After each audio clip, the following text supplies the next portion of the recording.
What is up, everybody? Happy Tuesday. John, happy Tuesday. Happy Tuesday, Mike. How are ready you for a doing? new week? Oh, I am. I am very ready for a new week. Me too. I'm really excited to be here for everyone. We are 1 week closer. 1 week closer to fantasy football and football in general. Yeah, absolutely. And you know what comes when the season starts? That listener league. Ooh, boy, the listener league, you right. That's going to be a good one. That's going to be a good little fantasy league, I think. We got some people DMing us on Instagram wanting that Tyreek Hill helmet. Yeah, we do have a few spots filling up, but that helmet is, that's a prize. As soon as we get it, we're going to keep it here all year. I just hope it doesn't go missing into my closet. It won't. Trust me, it won't. So, but yeah, anyways, like we said, all you got to do to enter that listener league and is DM us on Instagram at the Fantasy Tap, or on Twitter at the Fantasy Tap. So if you want a chance to win that Tyreek Hill helmet, then DM us. That's it. That's all you got to do. No money, no nothing. Just DM us. It's pretty easy. Yeah, doesn't cost you a thing. Might as well join in. Have some fun. They've probably slid into plenty of DMs. Slide into ours. Hey. Oh, boy. So let's get in. Before we get into our show, of course, we've got to touch on our beer of the day, and that is the Iguana bait. It is a honey hibiscus Kolsch. Kolsch? I believe. Yeah. Did you see this can, though? Did you see the little... Yeah. Like, this is the most decorative little... Tropical vibe, hippie-like. Yep. When you first handed these to me, I thought they were going to be some kind of sour, honestly, just how vibrant the colors are. Mm-hmm. Yeah. It's actually a really dope brewery, too, but we're going to get into that later. It's by Florida Keys Brewing Company. Really cool. If you've ever been down to Isla Mirada, that area, they're down there. But let's get into our show overview really quick before we get moving. We've got some news for you, and then we have mid-round values, talents, people who are gonna win your league. Yeah, this is the part of the draft where you're kind of digging. You might have made a mistake early, pick someone you thought last minute Reached that panic pick, and now you need to auto pick. Yeah, We've all done it. Yeah, this Sunday. Yeah. But yeah, so mid-round, you're looking for people to rebuild, restock that roster with some talent. And hopefully we've got some people that are going to show out for you. No, we have. Oh, definitely. We have. Absolutely. I mean, definitely. Yeah. At least my guys. Mine too. Okay. Fair enough. Sure. For sure. So, but anyways, let's jump into it. And actually is one of the guys that we're going to be talking about later on in the show. But Jarvis Landry, he was activated off the PUP list from that off-season hip surgery, which is great news. Yeah. I mean, hopefully he's coming back and he's in a good, healthy position to keep moving forward, and he's going to keep producing like he did last year. Hopefully the surgery's reactivation means that it's not going to be a nagging thing that's going to last on him for, playing him slow in the beginning part of the season because he's just coming off that injury. So I mean, his status for week 1 is still kind of up in the air. But this is definitely a great sign that he's making that progression towards playing, and I mean, like we're going to talk about a little later, he's a solid mid-round guy that could really outperform his ADP. Yeah. So I like him. You do? I do. You think he likes you back? I hope so. If you do, make sure to follow us. And don't Love me, Jarvis. Jarvis, if you want to join the listener league, DM us at the Fantasy Tab. No special treatment for anyone. We won't give you that first pick, but maybe a third or fourth. Or maybe next year if we, become good enough buddies with him, he can give us like a game worn signed jersey or something like that. Yeah. Hey, listener, you can win your own jersey. We're talking to him like he's actually listening. Yeah, right. But if you are, Jarvis, hit us up. Anyways, the one piece of news that I found pretty interesting is that Greg Roman, the offensive coordinator for the Ravens, and this was coming out of The Athletic, said that he's going to change it up on the fly every day in training camp regarding his running backs, so that J.K. Dobbins, Mark Ingram, running back, that two-headed monster. What are you reading into any of that coach hype or? Not so much. I mean, every year you hear the coach speak and the camp talk where you hear some players are going to be, a lot of coaches are talking about how they're going to be feeding these one player or blah, blah, blah. And then come to the season, it really depends on how they're actually playing in game situations. But with the Ravens backfield being as deep as it is, and them spending that draft pick on Dobbins, I'd like to think that this is just reassuring me that J.K. Dobbins is going to have a little bit of relevance this season, and it's going to be game time dependent, and hopefully more and more as the season progresses. Yeah, currently Dobbins' ADP is he's going running back 36, ADP 87, and sorry, choke it over here. But Mark Ingram's going running back 20, running back 33. So, pretty decent values. I think it's going to be a split backfield for the most part. Depending, obviously, if something happens to either one of them, I'm going to want the other on my team. You want the piece of that backfield. So grabbing one of them in your draft, personally, if all the guys are gone by the time, all the high-end running backs are gone by the time J.K. Dobbins is there, you may want to take him personally. I kind of like him just for a little handcuff as well as upside. So, yeah, I'd be grabbing him late just because you just said, that upside, and that's what you're going to be grabbing in those 6th, 7th, 8th rounds. Some high upside running backs. Mm-hmm. That's what you need. That's what you need. Helps you win your league. But anyways, next piece of news, not a good one. Not a good one at all.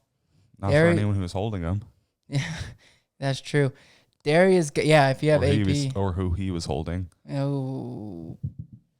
Ooh. So, yeah, that's rough. So, anyways, Derrius Guice got released from the Washington football team for domestic violence. Not good. You never want to see that. It happens way too much. I feel in the past couple of years, I feel like you always see. I feel like it's running backs a lot. Yeah. Yeah, I think you're right. There have been some high-end running backs that have had that happen to them, unfortunately, or caused that. So, never a good thing to see that pop up on the news. But what do you think that does for the Washington backfield? I think it opens it up for Antonio Gibson, slightly more Adrian Peterson. I think their backfield's just going to more of a timeshare, and we'll see who they actually decide to feed and who they can rely on. I'd like to see that, maybe I personally hope that Bryce Love can come back from his injury and finally see some NFL time and maybe prove that he was worth that. But so far it's kind of doubtful. I'm going to still hope on to that, though. If you had to put your house on it today, no. Who would you be choosing in that backfield? Like, who would you be drafting in that backfield? If I had to put my house on it, I'm not taking that option.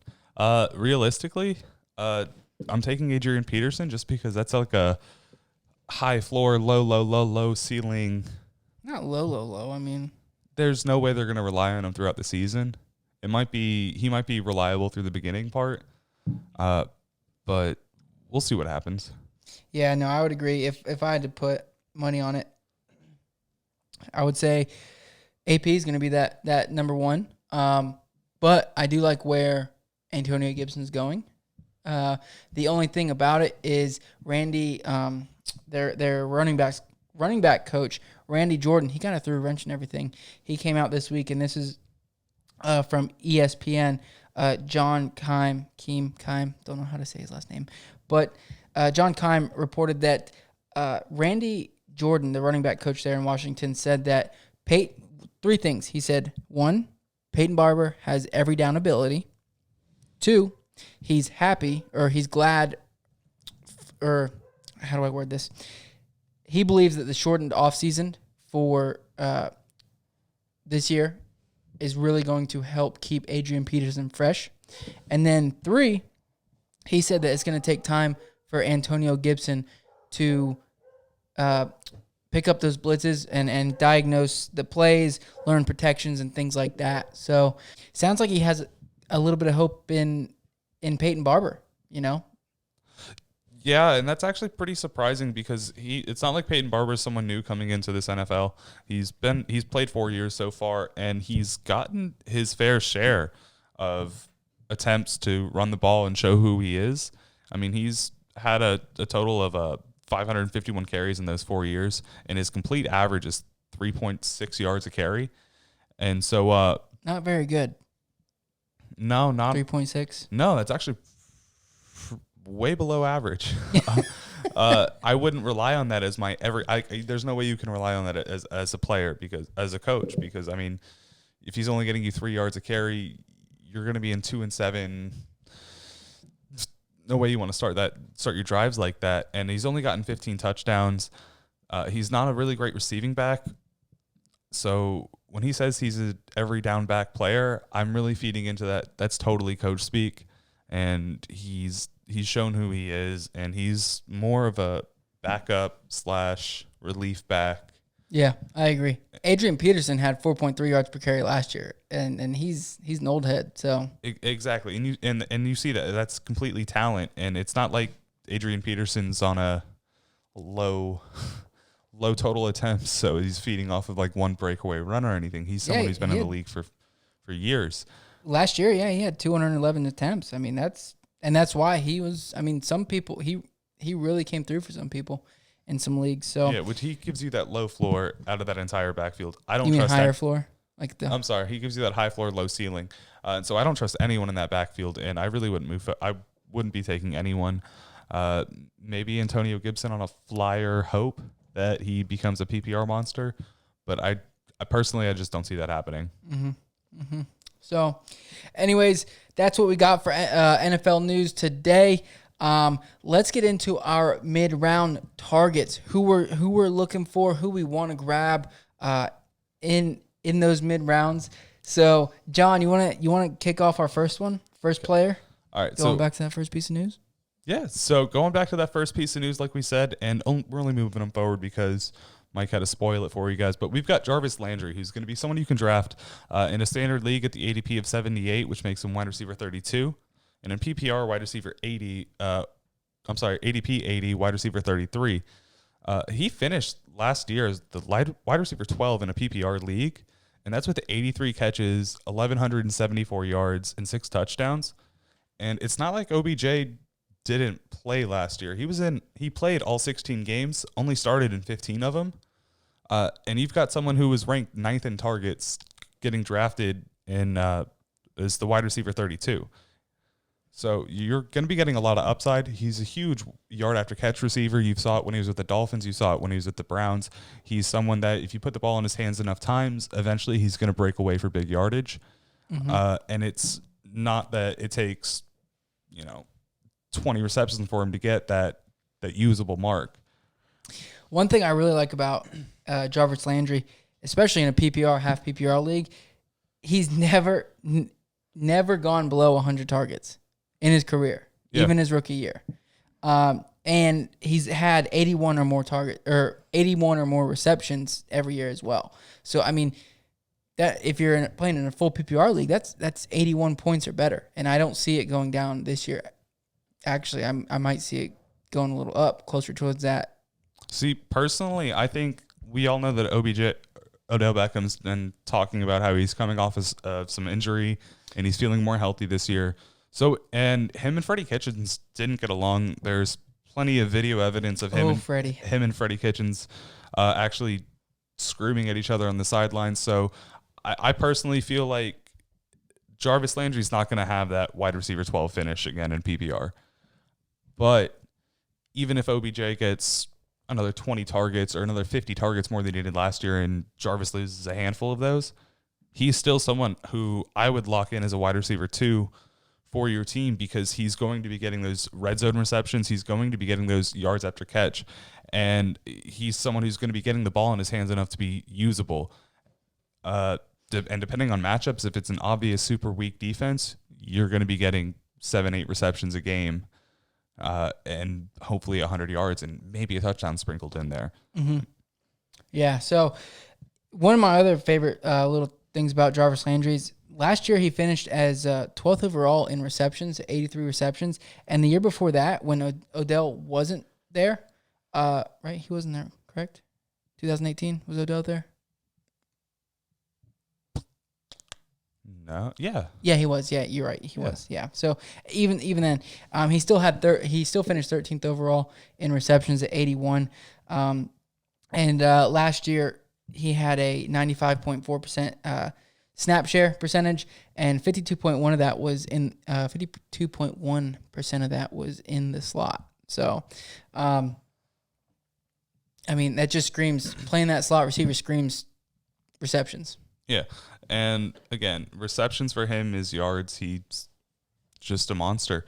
And with Baker, hopefully Baker can step it up this year. That's my only real concern for him is if Baker doesn't do enough, they're not going to rely on him, especially with having Kareem Hunt and Nick Chubb in the offense. If Baker goes out there this year and starts playing like he was last year by throwing so many interceptions and not making great decisions, they might go more run heavy and not. Do you think they'll go run heavy in general because they got Stefanski from Minnesota, or do you think Jarvis will still get his fair share? I think that they're actually going to be fairly balanced this year.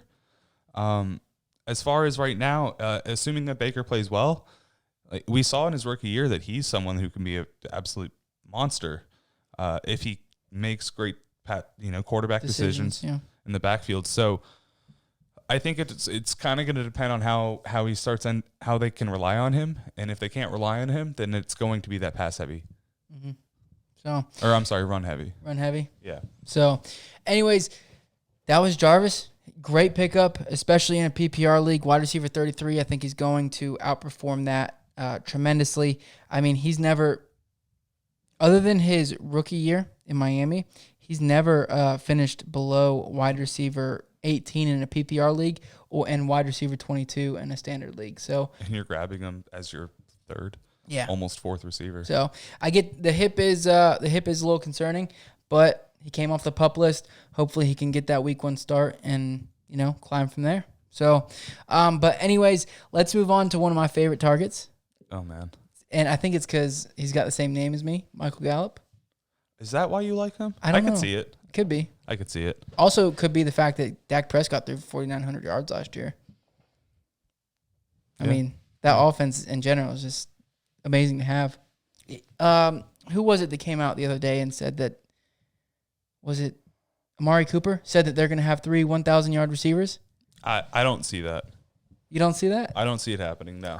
I see it as a possibility. I see it possible, but I think they'd have to throttle their receivers as they reach that 1,000 mark to try to hit that. I think it'd be more of like we're trying to do this than this is how it naturally falls. And I don't see any of them breaking out for. What Amari's going to get you? What 1,200 tops? Even as him as the wide receiver 1. I think CeeDee Lamb's going to take away from their ceilings, but I don't think he's going to take away from all. I don't think all 3 of them are going to hit 1,000. There's no way. Yeah, I don't either. But I mean, it's pretty cool that he came out and said that, especially for us fantasy players. We want to see that. Yeah, talk about it all you want. Raise their draft picks. I'm not grabbing Michael Gallup personally. Wait, well, you're not grabbing him.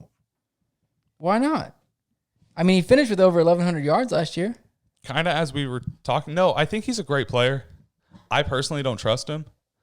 I think that I see a little bit of takeaway from him. But that's my own personal opinion.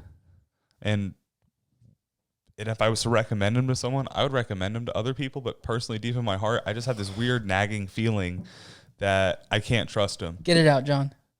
I think CeeDee Lamb's too good to be able to not force targets away from him. And you can only come out in 3 receiver sets so often. You have Ezekiel Elliott in the backfield who's going to be getting his 300 carries. So you only have so many downs to play this year and in a game. And you're added in a insane talent. This is one of the best draft classes we've had, or best receiver classes we've had in years. So you're adding this incredible talent. I'm not saying Michael Gallup isn't talented and not valuable, but personally, it's hard for me to say that he's not going to be good, because when I projected him, I don't really have it that way. Do you have him finishing better than wide receiver 32 in PPR or wide receiver 33 in standard? If you give or me, would you have him? I have it. I just don't have it pulled up. But I think he's close to where he's going to finish. He's definitely going to finish as a wide receiver 3. I don't see his upside, and in those rounds, I'm going to be going huge upside, not higher floor. I think one thing I like about him is he's such a deep threat. He finished with 16.8 yards per reception, and that was 10th overall last year. And he was getting 9.9 yards per target, which finished 12th overall last year. So my only concern with him, though, is his drops, because that's not a very good stat that he had. He finished with 11 drops, and that was number 1 in the league, which that's not something you want to see, because you don't want to have that disconnect between quarterback and wide receiver. You don't want the quarterback to trust that receiver. But I definitely think that he'll finish, way higher than wide receiver 32. Last year he finished as wide receiver 17. And drafting him as late as you are, his ceiling, I would say, is high-end wide receiver 2. I think he could outproduce last year if he catches more touchdowns. He only had 6. But I definitely see him, floor, personally for me, floor I think is a low-end 2. See, my problem is I don't see Dak Prescott throwing for 596 attempts again this year. He's thrown 459, 490, and 526. I see him in that 500s, but I do not see him in that almost 600 mark. So I don't think. And then last year they had Amari Cooper, they had Michael Gallup, and then it was Randall Cobb, Jason Witten. Jason Witten got 83 of those targets. So I just don't think, and they didn't have the skilled receivers that they could comfortably throw to, like you could CeeDee Lamb. Sorry, go ahead. You're fine. Oh, sorry. Yeah, I have actually Dallas statted out. I have them at 581 pass attempts, and I have Gallup finishing at over 1,100 yards, better than he did last year, 1130, with 7 touchdowns and 72 receptions. So I think he's going to take a step forward. I know CeeDee Lamb is there in that offense. I only have CeeDee getting 82 targets for 53 receptions and 705 yards. So I do see them getting, relatively close to that 1,000-yard wide receivers. But I don't think that CeeDee's going to take away too much from Gallup. I think that they'll use him more in the slot personally, or just as one of those guys, get in the ball and let him make the plays on his feet. So he's not going to really be taking away from Michael Gallup, who's going to be that field stretcher. Yeah. So I personally have I only have Dak Prescott throwing 566 times next year. It's not too far off. I have Michael Gallup for 108 targets. He's got his 65 catches, and I've got him for 989 yards. So I'm not saying he's not going to be valuable, but I think he's comfortable at that position, and I think it's kind of risky. I think he's going to be more game by game. Last year you saw the Cowboys offense. 400 of their yards last season that you're talking about for Dak Prescott came against the Giants, and 89 of those yards were off one pass. They threw for 241 against the Dolphins, and a lot of those were just deep lob passes. So I don't think Dak's going to perform as well as he did, but I think he's still going to perform well. So Michael Gallup for me is just someone who I think is personally just have this weird gut feeling to where I don't trust him. But if he goes at his draft position or later, definitely I would grab him and feel like I got a steal. Comfortable.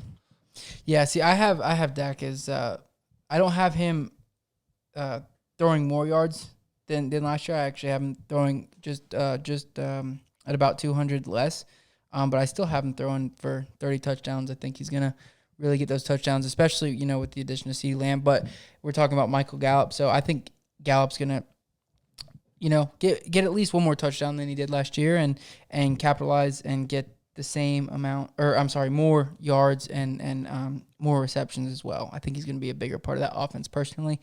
I don't know if Blake Jarwin is going to be what Jason Witten was. Yeah. I don't think so either. I don't think he's going to be as impactful as Jason Witten because Jason Witten's been there for so long and he's shown that he can be such a reliable target that it's just such a safety net. And I don't think Blake Jarwin's shown that he can be that person. So I agree with that. I just don't see the offense moving the same way they did last season. And I see that CeeDee Lamb's more of a threat because the skill difference between him and Randall Cobb. But I do think Michael Gallup is a great receiver that does have an immense fantasy value. Personally, I'm just a little low on him. Okay. A little lower than everyone else. I think that he'll be at that value. Like I said, wide receiver 32 in PPR and wide receiver 33 in standard. I think he'll return on that by, at least 6, 7, 8 positions. So, anyways, let's move on to our next wide receiver, and that's Tyler Lockett. Pretty, he's only going as a wide receiver 16 in standard leagues, wide receiver 22 in PPR, ADP 78 in PPR, ADP 79 in standard. What are your feelings about Tyler Lockett? I think Tyler Lockett's a good value. I think he's someone who's going to be high on that touchdown percentage. He's a great catcher. Last year, his reception percentage was 74.56, which is ranked. I'm sorry, I have it here. Ranks 6th in the league. And so you're looking at someone who's going to be grabbing a lot of those catches. So in a PPR league, he's going to be getting at least about 100 targets. He had 110 last season, and ranked 26 of those were deep targets, which made him ranked 11th in deep target. So if he's getting the ball thrown to him enough, and he's in the offense, Seattle's offense, where Russell's throwing the ball at least 550 times a year, if not more, he should be seeing easy 70, 80, possibly 90 catches this season. Personally, I've got him in for about 76. But he is someone who's shown that he's a touchdown monster. He's got 8 last season, and I think he's going to be getting those 8 again. Yeah, I have him actually for 1 less touchdown, but more yards and more catches. For where he's going, I think it's ridiculous value. I was actually having not an argument, but a little talk with some guys in my league, and the question was, DK Metcalf or Tyler Lockett. DK is going in standard, especially a little bit higher than Tyler, and then I believe in PPR he's going 1 wide receiver ahead of him, but 2 spots ahead of him. And I'm taking Tyler Lockett over DK just because of where you're getting him in perspective, or I'm taking him because you're getting him later than you are getting DK. Yeah, I mean, personally, I'm comfortable taking DK those couple spots higher, and that's just because I think DK's upside is higher than Tyler Lockett's is going to be, and I think at that, especially in a PPR league, I think that that fall that he takes and the fact that they're so close together, I might jump on the DK Metcalf train. But if I'm drafting and I need someone who's going to be reliable for me, and I'm more comfortable knowing I can count on these stats, I trust Tyler Lockett to get me 7 catches a game plus 60 yards plus. So Tyler Lockett's someone who I feel I can roster more often than I'm going to be able to roster DK, but we'll end up seeing. Yeah. No, One other thing I like about Tyler and where he's going is last year he finished fantasy points per target. He finished 11th overall with 2.14. So he's getting, last year every target he got you 2.14 points. So, and I think he'll keep that up or close to it. And he was ranked second in red zone receptions red zone targets last year with 17 of them. So he's obviously someone who isn't only going to thrive on his just absolute targets, but it's going to be that he's a reliable red zone threat. So you know that you can get a touchdown, Which is crazy because he's only 5'10". Yeah. Did you see that catch last year? Oh, I mean, obviously the obvious one. Yeah. Thing was ridiculous. Yeah. Great hand. But, and he doesn't really drop the ball either. He only had 2 drops last year. So, really reliable target for Russell Wilson. Anyways, that's why you should, grabbing him at wide receiver 22. I think his upside in PPR, I think his upside is a low end 1. Yeah. I think DK and Tyler Lockett could both finish as 1s, being that I think Russell can rely a little bit more in DK this year, and that he's just a monster in himself. He threw 31 touchdowns this year. I think he's going to throw for possibly the same. Mm-hmm. So he's someone who's going to be lighting up both the receivers that I'd be happy. They're almost one of the 2 pairs that I'd be happy grabbing. Oh yeah, who's the other one? Julio and Calvin. Yes. Obviously. Yes. But anyways, let's move on to, I think this is one of John's man crushes. Another one, Stephon Diggs. What, you want to talk about Stephon real quick? Yeah. Yeah, absolutely. So right now he's being drafted in a standard league at ADP of 46, wide receiver 17, and in a PPR league ADP of 60, which makes him wide receiver 26. And he finished with 63 catches for 1,129 yards with 6 touchdowns last year as the number 2 receiver for the Vikings, with Adam Thielen being injured most of the season. But the only really negative I have on him is, but it could almost be a positive, is last year he only had 1 red zone reception. And that's makes up for, and he had 6 touchdowns, which means that he was making those touchdowns outside of the 30-yard, outside of that 20-yard mark. And he's someone who's, again, is going to really be shown that you can rely on his yards after catch. And actually, Josh Allen did an interview this offseason where he was talking about the addition of Stephon Diggs into the receiver group, and that between him, John Brown, Devin Singletary, they're all people that have shown that once you get the ball in their hands, they can do what they need to do, and that they are going to start getting it to them quicker so that they can just do what they have to do. Not go for the big shots, but go bring the targets in. Let Stephon Diggs get the ball and show it up. So I think he's going to be getting more targets this year than he's been getting with Minnesota. And I'm hoping that his yards after catch is going to be just as great. Personally, I'm super hot on him. I'm actually trying to grab him for Mike. Yep, he wants him. I do. I'm trying not to seem too desperate, but now that we're here, I just got to let everyone know that I'm someone that's super hot on Stephon Diggs. And at wide receiver 17, I think he's someone who can go from a low 1 to a mid 1. I obviously don't think he's going to beat out D-Hop, Devontae Adams, or anyone like that. He's not going to be getting receiving the ball 120 times, catch 100 over 100 catches, I think. But what he's able to do after the catch, and what I think Josh Allen's going to be able to do this year by hopefully getting it together and getting his accuracy up, I think Stephon Diggs is going to be a huge, huge part of that, and he's just going to light up Buffalo's offense.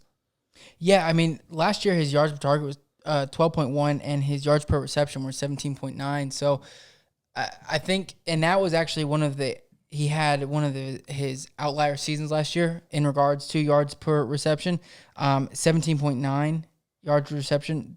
He didn't reach over 13.8 yards per reception in any years before that. But I agree though. I do think that he's going to be getting a ton more targets. My only concern is going from one of the most accurate quarterbacks in Kirk Cousins to Josh Allen, who isn't one of the most, he's known to be not the best, most accurate quarterback. But I do think that he will get his targets will increase as well as his receptions. And like you said, they've been talking about bringing the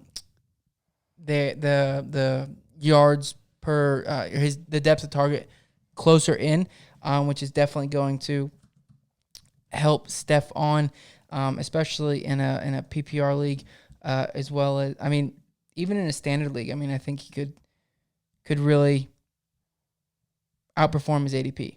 So, like you said, wide receiver 17, wide receiver 26 in PPR, and his yards after his yards after catch are really where he's going to be thriving. Exactly. So, that only one red zone target last year. You can only go up from there, right? Yeah. I guess you could go to 0, but you're not going to be seeing it. I think they brought him in to be their number one. Oh, they did for sure. Without a doubt. So you're going to see that. I think Josh Allen and Stephon Diggs are going to be a great combination. Kind of like us. Yeah, I think we're pretty great together. Anyways, let's move on to our next wide receiver, and that is he's pretty interesting. DJ Chark.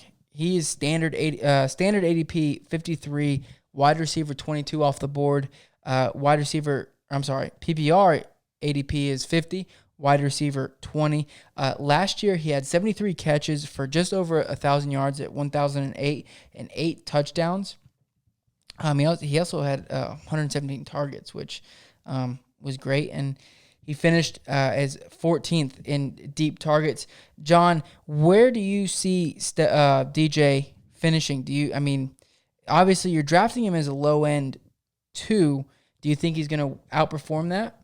Yeah, personally, I think he's someone who's shown that he scored a third of Jacksonville's receiving touchdowns last season. They only had 24. So I think he's shown that he's someone that Gardner can rely on, with him being the one with him being the quarterback starting this season. I think he's shown that he can rely on DJ Chark, whether it's red zone or whether it's down the field.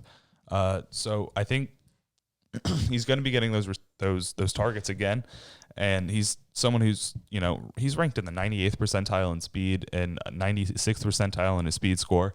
So you're talking someone who's shown that he's extremely fast. He's a monster. He got 6 of his 6 red zone receptions last year. I'm hoping that can go up a little bit because that had him ranked 33rd in the league. But his yards after catch is ranked 31st, so he's decent. And he's someone who should be getting at least another 100 targets, 117 targets again. The only real addition they had in the receiver position was someone who I'm not going to pronounce the name because I'm going to embarrass myself. Laviska Shenault? Yeah. Is that who you're talking about?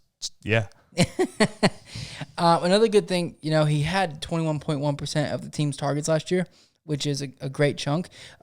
If he can continue that, then, I agree he's going to outperform that ADP. And he's got a respectable, 61.3% catch rate had last year. And a very low drop rate at only 3.4%. So I definitely think for where you're drafting him, as that low end 2, he'll outperform. I think his floor is wide receiver 18, 19 even. In a ceiling, he could be one of those guys that get up into that 6-7 wide receiver 6-7 spots. So grabbing him where you are is super valuable. You about to say something? Yeah, I think he's a huge grab in a dynasty league. He's only 23 years old. And he's already shown to be a baller. Like you said, he's been getting 20+% of the team's receptions and targets. Gardner's shown that he's going to be a bomber. So, and his yards per reception, I think he's going to be someone who you're really going to rely on. And with that huge upside, any type of best ball league, that's someone I would want to put on my roster, depending where you grab him. But totally getting your value there. I definitely think you can get a wide receiver 1 out of him. Mm-hmm. Yeah. So, and like you said, he scored a third of the team's touchdowns, which obviously, I mean, Minshew definitely feels that, a connection there. So, and D.D. Westbrook last year was supposed to be somebody who really took a step forward in that offense, and it ended up being Chark. So, I mean, I think that Chark's going to be that safety blanket for Minshew, and Laviska may take some, targets in that offense, but I don't think it's really going to hurt Chark. It's more going to take away from Dede and the other receivers and stuff like that, like Chris Conley and stuff. So, yeah, Chris Conley's someone who does scare me when I think of the DJ Chark situation, which I think is why he's slightly going there. But I don't think he's going to be taking that much away from DJ to where, I mean, even with how Chris Conley played last year, DJ still got his share. So I think you're going to be getting great value. And he's possibly someone who could be saving your team if you are going heavy RB. You're grabbing him late. You could have your wide receiver 2. Are you comfortable with him as your wide receiver 1? If you go heavy RB? Heavy RB, I prefer him as my 1 over some other people that are going around. Like, I personally would take him over as my wide receiver 1 over Michael Gallup, or over even. Well, I mean, over DK Metcalf. I would rather have DJ Chark. Okay, here's one for you: Tyler Lockett or DJ Chark, PPR. No RB strategy. So I as your wide receiver as my wide receiver 1, Tyler Lockett. And again, that's that safety blanket. I know he's gonna. Tyler Lockett's floor is gonna be, in my opinion, a really really low end 1 as his floor. His floor? I'm sorry. A low end 1.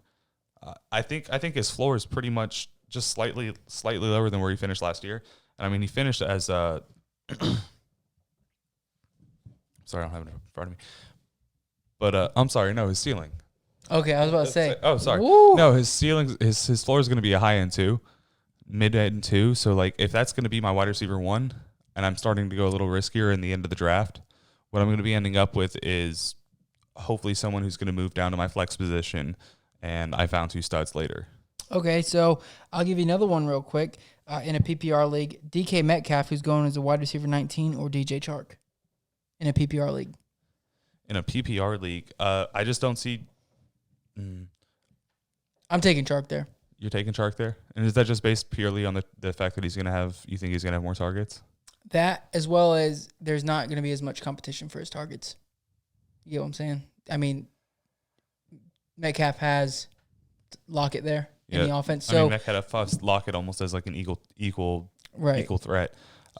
So, I mean, and we saw it last year. I think Chark will be that team's number 1, whereas in the Seattle offense, we don't know if DK will be the number 1 or Tyler will be the number 1. Yeah, so I'd take Chark over DK. So, but anyways, you want to move on to our first running back?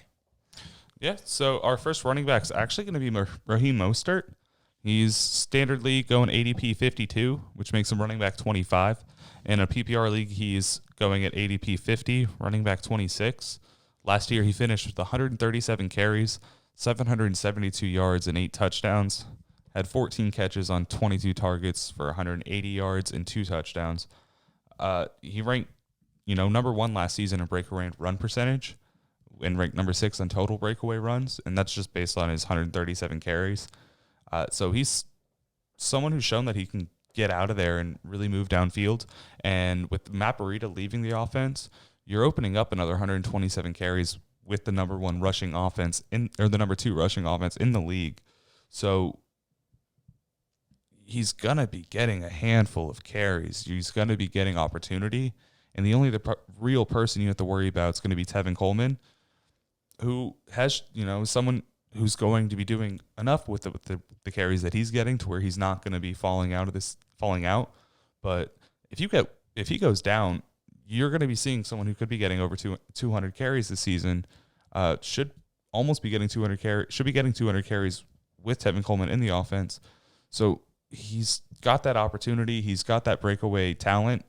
and it only takes a few breakaways to show that to have a game-winning week. Right. Yeah. So last year, I mean, he also had 17 touches in the red zone. 14 of those were rushing attempts, and then 3 of those were targets. So I mean, he's in the red zone. He's getting a handful, and that's why he had 8 touchdowns last year. So I think that they're going. I know Tevin Coleman's in that backfield, and Shanahan likes it. Obviously, he's a run heavy coach. So I think the opportunity will be there for both of them, but you really want. I mean, Raheem could if Raheem can break out and be the clear running back 1, which is a possibility with how he produced last year, then you're going to want him. And he had 5. I mean, it's crazy. He had 5.6 yards per carry. So I mean that's one of the best in the league. I mean, Henry had 5.1. Yeah.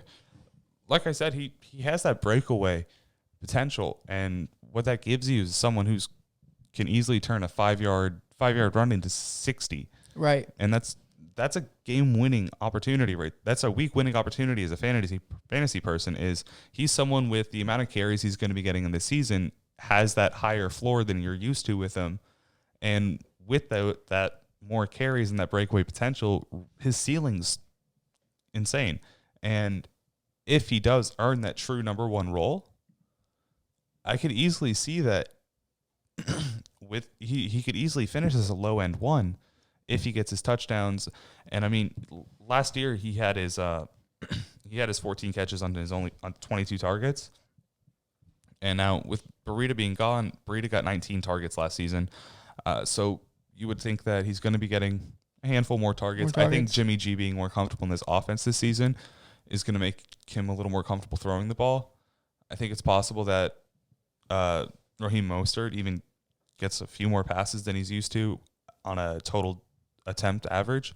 So I think in a PPR league, he's not going to be, a true pass catching back, but he's got that breakaway speed again to where, again, almost like a yards after catch kind of thing, but he's a run after contact.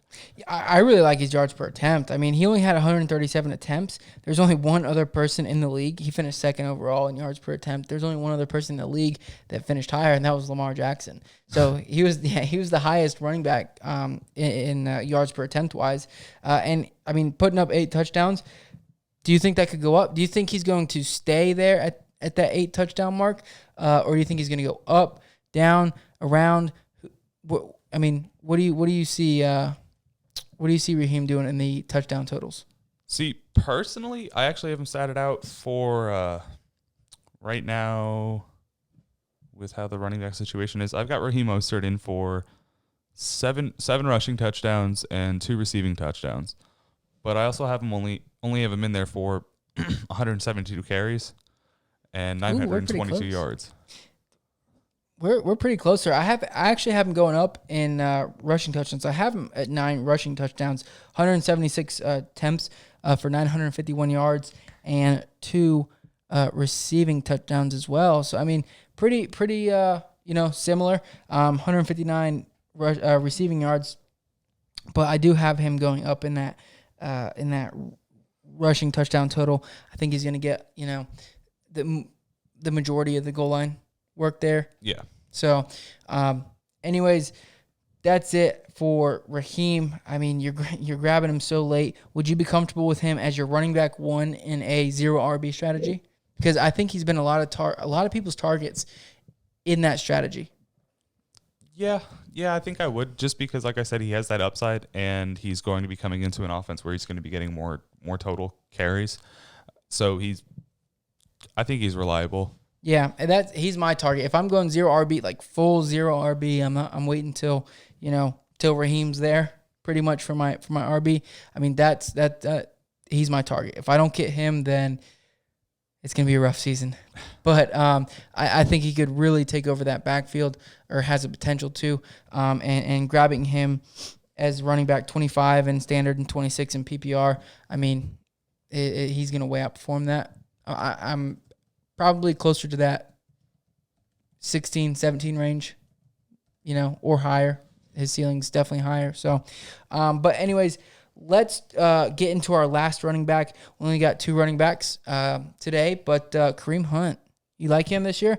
He's going at, standard ADP is 66, running back 28.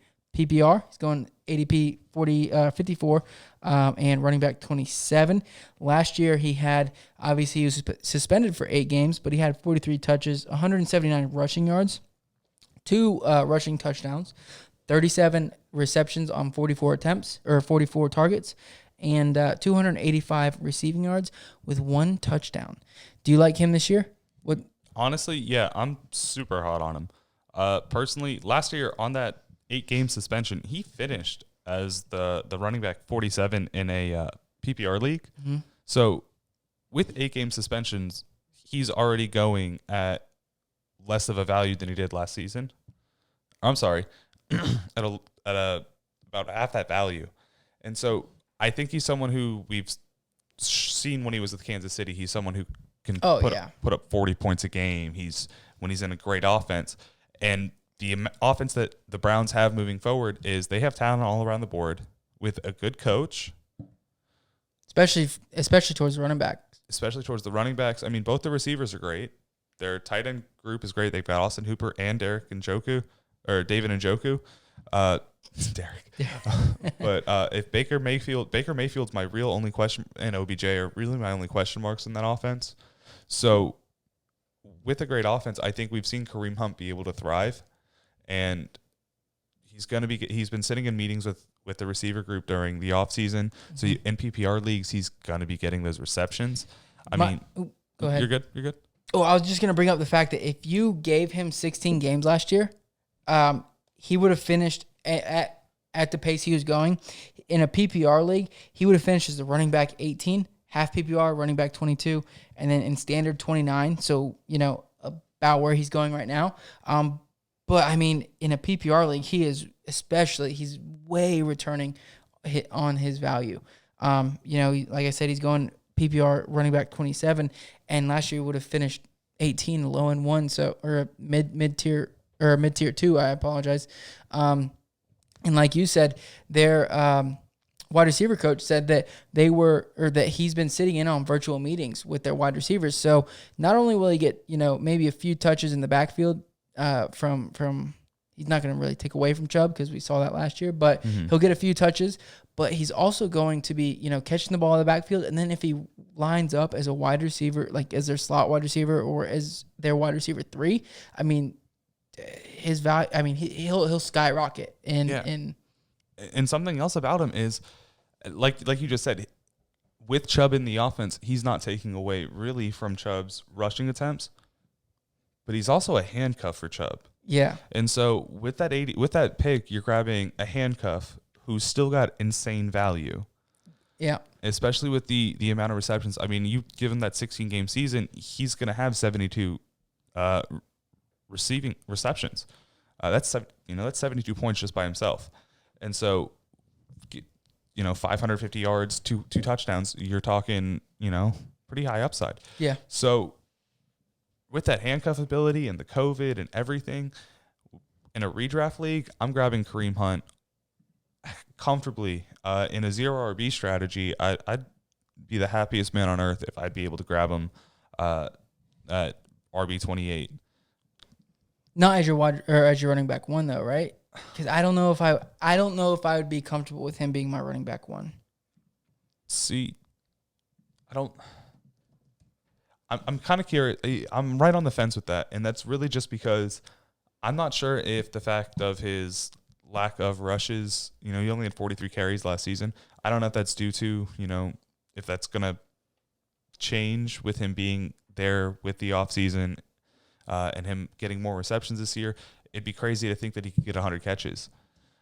So it's possible that he could be a solid running back 1.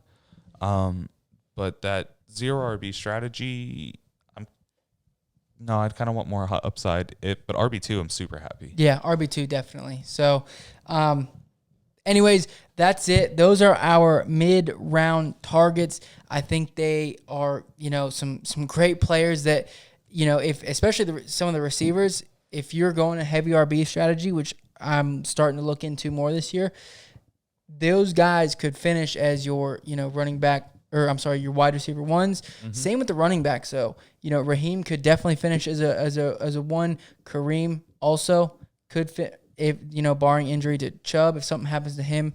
But he'll definitely give you those running back 1 weeks, I believe. But that's it. That's what we got for you in regards to our mid-round targets. So let's get into our beer of the day.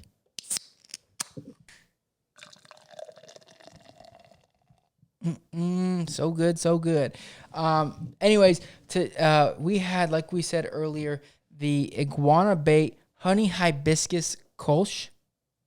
So, from the Florida Keys Brewing Company, they were founded in 2012, and they're obviously in the name, located in the Keys, Isla Morada. Pretty dope brewery. I actually picked this beer up when I was down there on my mini honeymoon thing. Really cool place as well. When you walk in, like it's literally like in a little strip mall on the side of US 1, and you don't expect much. But when you walk in, they've got their tap room, a little fridge over to your left with all the beers, which is where I grabbed this. And if you walk through a door, they've got a huge beer garden. Just nice. A little stage up there. They probably do live music, stuff like that. Hang out, and then you can walk to the back, and they have a little secluded area, which is pretty dope. So if you're in Isla Morada, check them out. But yeah, so the brewery is founded in 2012. They didn't open their doors until 2015. But a really cool little place. If you go to their website, FloridaKeysBrewingCo.com, you can check them out. Check out what's going on. They've got a events page. Every Monday through Thursday, they have happy hour. Everybody loves happy hour. It's $2 off draft. Monday through Thursday, 4 p.m. to 6 p.m. Every Tuesday, Friday, Saturday, and Sunday, they've got live music. And then also they have trivia night. Like we always say, you can't be a brewery if you don't have trivia. Yeah, super important. But anyways, back to the beer. It's really dope can art. Like John said, it's got a big iguana there with a hibiscus flower and a couple hops in there. The tie-dye background. Yeah, really hippie-ish. Gives you that, hippie, even keel vibe, It's from the Keys, you can tell. Yeah. It's a nice chill beer. And when you're drinking it, you're picking that up. It's really smooth. It's only a 20 IBU, so it's not super bitter. The ABV is only at 5.1. I say only, but it's pretty solid. That's a little more than your average American lager. So you're finding something where you're in the Keys, you're enjoying yourself, you're on the water, you're nice little buzz throughout the day. But it's a pretty smooth drink. Citrusy, a little bit of honey, and they brew it with honey and hibiscus flowers, and it's actually something where they'll let you know that it has a subtle flavor change throughout the seasons and between batches, and it's based on the hibiscuses that are blooming at the time. Oh, and cool they actually, little fact. Such as Jamaican dogwood and gumbo limbo, and so you want to check in. If you're ever curious and really like the one that you got, you can check in and see which batch you got and which flowers it was brewed with. So, right now I didn't look into this one, but I didn't think I'd like it as much as I do. Yeah, I mean, it's a really good beer. I enjoy it. I'm not a big Kolsch guy, but this one, like you said, super smooth, super easy to drink, very light. Like you said, the IBUs are only 20, so it's not. I mean, you're not getting that bitterness like you would, a higher end like the last IPA that we had. But anyways, if you want to also check out where you can pick this beer up, unfortunately, most of it's only in Florida. If you go on their website, like I said, FloridaKeysBrewingCo.com, you can check out where they're selling them, mostly on tap. They're at every Publix in Monroe County, so in the Keys pretty much. And then they have a ton of bars and places that they have that have this beer on tap. It's their main beer, or most widely distributed at least. They've got a whole list of them. Anywhere from all of the Keys all the way up to I think the most farther north was like Fort Pierce area, Vero Beach as well. They had one in Sebastian. So it's all over South Florida. If you're in that area, check it out. The Iguana Bait Honey Hibiscus Kolsch. So anyways, John, let them know where they can get in touch with us, give their beer recommendations, sign up for the Listener League, ask their fantasy football questions, say hi, say I love you, something else. So if you guys want to let us know that you guys really appreciate the show and enjoyed listening to our beautiful voices here and there, get in touch with us on any of our social media, and it's going to be at the Fantasy Tap. And there you can send us your fantasy Twitter. football. It's going to be Instagram, Twitter. You can send us your fantasy football questions and advice. If you're going to have any beer recommendations or anything you want us to take a drink of and give you a review of it. So if you guys want to win that Tyreek Hill helmet, make sure to reach out to us on our Instagram or Twitter. It's going to be at the Fantasy Tap. Mm-hmm. And then if you guys, don't use those, hit us up on our email. It's going to be thefantasytap@gmail.com. You can reach out to either of us, and we might even send you a nice little message back and say thank you for we will send them a message back. He might. But John, anyways, real quick, what would you rate this beer? This Iguana Bait Honey Hibiscus Kolsch? Personally, this is more of my style. It's nice and smooth. I can drink this on the boat and move on from it. I'd give this an 8. An 8? See, I'm not, like I said, I'm not a big Kolsch guy. But I mean, it is a pretty good beer. I'm going to give it it's kind of low. I feel bad, but a 6.9. Oh, wow. Yeah. So, but like I said, I'm not a Kolsch guy. You guys may like it. Make sure you go pick it up if you're in South Florida. But yeah, anyways, you guys have been awesome. We love ya.